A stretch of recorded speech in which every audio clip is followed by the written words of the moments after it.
Today, the Tecton X3 from Hoka.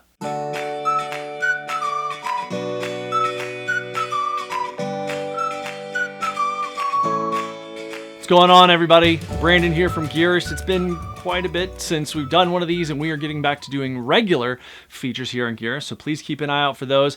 The second thing I want to mention is that the shoe that we're talking about today is the Tecton X3 from Hoka, as I mentioned a second ago. Without any further ado, and a slight change on format, we're going to get into the specs of this guy right here. First up, the shoe that I'm going to be talking about today, that I'm going to be pointing to, is a men's size 11 US. The shoe comes in at 10.8 ounces or 305 grams. We got 40 millimeters of stack in the rear foot, and we got 35 millimeters in the stack in the forefoot for an overall drop of 5 millimeters, just in case that was some tricky math. In terms of sizing, runs true to size. This is very much a racing shoe, so it's going to have a little bit more racer fit, but front to back, standard size. Some quick pros. We got this built-in gaiter up here. You can see this kind of stretchy, almost cotton-like material, which is really nice, soft against the ankle. Has fantastic traction that we're going to take a look at here in just a moment, and the fit is really, really very nice. I had one issue that I'll talk about, but I think it was kind of user error more than anything else, but the fit is really nice, especially on off-camber and terrain that really challenges your leg position. Some cons? Well, it's pricey. Also, it's pricey at $275 US, although we'll take a look and see if we can't put some links down below with this on sale. This definitely tips the scales way up there with the price tag of most trail shoes. And what is this shoe best for? Well, it's really, really fantastic for trail racing. It's lightweight, it's zippy, we got a carbon plate action in here, winglets actually, but it can also be used, and this is probably where I used it more than anything else instead of speedier efforts, on those much more normal trail runs, those things that you're not going out trying to set any land speed records. That's where I think this really shone for me, because that material underfoot, which we'll talk about, is really fantastic with keeping the legs fresh across the board. I mentioned a moment ago that we're going to try a little bit of something different with the format of how we do these reviews, and this is where that's going to be. We're going to actually try to go a little bit quicker, talk about those things kind of in depth, but not really to the extent that we have in the past. What we found is that a lot of you guys want the high level stuff. If you want to engage with us and ask more of our opinion about it, please do so down in the comments. We love hearing from you guys. You can also find us on X or on Instagram. Hit us up there. Let us know what's going on, what's on your mind, and we can talk in more depth about a product. So, with that in mind, the first thing that we're going to touch on real quick is the outsole. We've got Vibram Megagrip with TractionLug. If you're familiar with that, that's those little bumps around the outside with light base construction. You can see here that we've got all these cutaways, those things that look white, where we're reducing weight in the outsole rubber. The traction of this, again, being Vibram Megagrip, is fantastic. I really love this. The lugs, while 4 millimeters deep, seem a little bit shallow. I have put some miles on this, but I don't think they've worn down that much. However, even on more flat terrain, like rocks that are kind of slidey where you step on there and the dust actually like ball bearings under your feet, it held really well for me. On off-camber stuff, held really well. When I got into loose stuff is where a deeper lug might have been better, but there's not a whole ton of that in Colorado. That peaty, kind of dirty or sandy terrain isn't really something that we have here a ton. From a durability standpoint, well, I think that I've probably got about 75, 80 miles on it. I think it's doing really well. I don't know if that's going to focus on it, but it's doing really well in terms of the wear and tear on it. I don't see any accelerated wear up here as I would back here. It just looks really good. It's going to be a nice high durability trail shoe, which is kind of a unique thing for many racing shoes of any ilk. This is going to hold up really, really well. And again, I think that's thanks to the material of the outsole itself. All right, the midsole, we've got ProFly X dual layer foam on this guy. On top, up here, we've got that more responsive foam, while we've got a more resilient foam down here. That's going to let you feel a lot of that pop that's coming out of the thing that is sandwiched in between those two layers, and that are the carbon fiber winglets. Those winglets are dual carbon fiber plates that run parallel down the shoe, kind of this way. Here's a picture of those so you can see that right here. What we really notice about that is that the sandwiching between those two different types of foam is going to allow you to feel quite a bit of pop, quite a bit of resilience. You're not going to get as tired, in my experience, that is. An additional thing about those winglets that I actually really like was the lateral stability that they provide. So when you are going around a turn or whatever it is, they come up You can kind of see here, they come up and around the base of the heel, and then on the medial side, the midfoot. Those are those things kind of coming up, and if this were my foot, kind of cradling the foot like this. It's a really good addition to that because you on a lot of road shoes that are carbon plated, you see just kind of a flat carbon plate, and that's fine, or even a contoured carbon plate like in some of the New Balance shoes. But even in those, what you're seeing is nothing that's really going to attenuate as you go side to side, where this does a really nice job of working with you on that. Now, ground feel, which we'll talk a little bit more about in the ride section, ground feels really great. I mean, we've got a lot of stack in here, 40 millimeters here, 35 millimeters here for that overall 5 millimeter drop. The ground feel is, to be honest with you, spectacular for what it is. There's quite a lot underfoot, but I really felt connected to the ground, which again was great when you get on some more technical terrain that demands that your brain be on just as much as your feet and legs. All right, moving into the upper of this shoe, and this is definitely when you're just kind of visually seeing it, the thing that probably stands out the most to you. The first thing that I'll talk about, because again, it's the most obvious thing, is this integrated gaiter that we've got up here on top. A nice stretchy material, again, actually feels much more like a sock, seriously like a sock than anything else. It's not a loose gaiter or anything like that. It does make your ankles a little bit warm, I will say. I don't really have hot feet. That's not an issue that I have even when it's really hot on runs.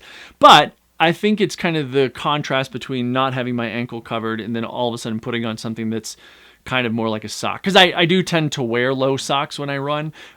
So it's kind of an interesting feeling like that, but it does a great job keeping out dirt, debris, all those sorts of things. There is no tongue to speak of, and that's because that gaiter integrates all the way down here to the vamp. So this is all that kind of same stretchy, very stretchy mesh as we go across the lacing.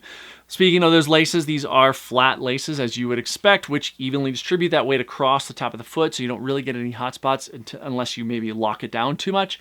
But I don't feel like you're gonna lock it down too much unless you have a quite narrow foot, because that feel of the hug, the kind of the elasticity through here gives you, you feel very secure in the shoe. So there's not this sense of, oh my gosh, there's a lot of excess room inside. So providing the structure to this engineered mesh upper, I don't know if you'll be able to see it, but you can kind of see this lighter spot right here, and then a couple back here, and then here on the medial side.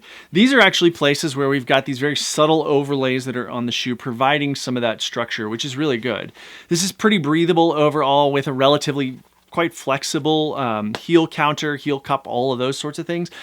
One of the things, and this is where I did have an issue personally with one foot, and it was one day, so I'm going to call it user error somehow. I don't quite know how, but on, I think it was my right foot, so not this shoe. But right down in here, you can see that we've got these, let's see if I can show you. We've got these little pads of foam that kind of help to make the collar. Those sit right on either side of the Achilles. It's very nice. There's actually a cut in between the two right at the back of the shoe, which again allows your Achilles insert to be nice and smooth without obstruction.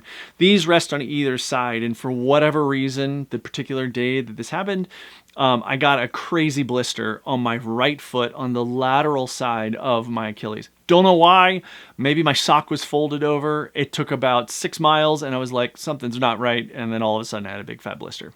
So I took my shoe off, readjusted my sock, and it's hard to say if it was better after that on that particular day because I had readjusted and I was already hurting. So it didn't feel great for the rest of the run. But any runs that I've done after that, I've not had any issues with that whatsoever. So let's chalk it up to user error, but just keep an eye on, like, if you're wearing those things, if your sock is folded up or has a crease right there, you may feel that a little bit. The upper performed really well, whether it's off camber trail where you're really kind of putting the screws to the shoe, really feeling your weight shift outside to inside. It did really well, kept debris out. My feet were nice and comfortable. Again, I don't really run hot with my feet, but I also ran in this in some snow. It was light snow, it was not ice. And either way, it felt really good. I didn't feel overly cold or overly hot. But again, if you have particularly temperature sensitive feet, you may feel that a little bit. All right, the fit of this guy. Well, I mean, I mentioned this kind of a minute ago. It fits really, really nicely. This upper hugs your foot really well. You feel very secure even before you lace up the shoe, which is something that I like because I have a tendency, especially in a trail shoe, to hammer down the top of my shoe because sometimes you kind of just get swimmy, and as you run, particularly on off-camber, uphill, downhill terrain. What happens is those laces kind of loosen up, or they feel like they loosen up, so I have a tendency to hammer down. This, I didn't feel like I had to do that at all. Felt very secure, even on longer efforts. As I mentioned a moment ago, those winglet, the little pieces of the winglet that stick out on the sides here, those are really nice. That actually aids in the fit. I felt like it's an enhancement that you guys will really love, particularly if you feel like you need something there. That said, if you have a very wide foot, it might be a problem, right? Because if you're going to spill over into these carbon fiber winglets that stick out on the side, and they look like they stick up, I don't know, half an inch maybe, you're probably going to have your foot pressing into those. So my advice is to definitely try this on if you can. Buy it from somewhere where you can buy it and return it to make sure that it's going to work with your foot if you have a particularly wide foot. All right, now the part of this that I think is the most important, despite all the materials and the construction and all that, is the ride. How did it actually do? Well, to be very honest with you, it did very, very well. I felt that my slow ass was not quite so slow. It felt very, very good. It felt like it was, had a lot of resilience underfoot, which is what the foam is set out to do, right? So you have that lower layer that's more resilient, the upper layer that's more poppy, and it's going to give you a lot more of that response. Those combined with the sandwiched kind of carbon fiber winglets, those dual carbon fiber plates right in the middle there, it does a fantastic job with propelling you off the ground. Again, it's a trail shoe, right? You're not going to feel as much pop as you will on a flat road. That said, I have taken this on some dirt roads, not on any paved roads. I did go on a paved, I guess, a sidewalk for maybe 100 yards, couple hundred yards here and there. Felt very good. I mean, it feels like an accomplished road shoe. I don't think it's set up for that. The gaiter kind of gave me a little bit of a sense that I wouldn't want that in a road shoe, and I have run in those in a road shoe before. But it did a really great job. That ride is nice and responsive, very poppy. With the miles that I have on it, I haven't noticed any degradation in the ride, which is something that sometimes with a more traditional EVA foam, you're going to see some of that degradation. So really, really fantastic ride here. Overall, this thing is a badass shoe. I really have liked it a lot. It's very fun. It's light. Again, 10.8 ounces, 305 grams in a men's size 11, which is really not bad. And the way that the foot is hugged by the upper, as I've mentioned several times in this review, that gives you the sense of a more lightweight, working with your body type of a shoe. So that is really fantastic. One other thing that I'll point out that I didn't in the upper section is this toe cap right here. It's actually very nice. It's flexible, so it's not really going to protect you if you full on kick something, but what it'll do is protect your toenails and your skin and that sort of thing. So we've seen this in many, many shoes, that flexible toe cap. And again, we see it here. The one thing that I mentioned at the outset of this review that I'll mention again here is that it is expensive. It's $275 retail. Again, please check the links below. We'll see if we can't find a cheaper version for you guys. But $275 is a lot of money for a shoe. But that said, it's going to last you a long time. I think this is a very durable shoe, especially for something that's a little more race oriented. So that's the Hoka Tecton X3. Hope you guys have liked the new format. Again, my name is Brandon. Check us out on Instagram. That's both myself, that's at Gearist on Instagram, or Aaron Garrett, who you guys know from this channel, which is at ARR, so spelled Aron, at ARRONGARROD. You guys know Aaron if you've watched this channel for any period of time. We will be coming back to you much more, so outside of product reviews, what can we bring you guys? Please let us know. We want to hear from you down in the comments below. Do you want to be involved in some of these things? We would love, actually, to begin incorporating footage from you guys or a little bit of a testimonial. So have you tried this shoe? Let's get 5 people to be kind of inserting 30 seconds of talk about a particular aspect of a shoe here and there. Tell us. We will incorporate those things. We'd love to hear more from you guys. Please leave a comment down below, like, subscribe, follow all the way across the board. Hit that little notification bell if you can. And we would love to hear more from you. So thank you guys so much for watching. We look forward to seeing you very soon. Since this is coming out at Christmas time, Merry Christmas to all those who celebrate. And to those of you that don't, happy Wednesday in December. And otherwise, have a wonderful 2025. We will probably see you before then, but just in case, get out there, be safe, and we'll talk to you soon. Bye.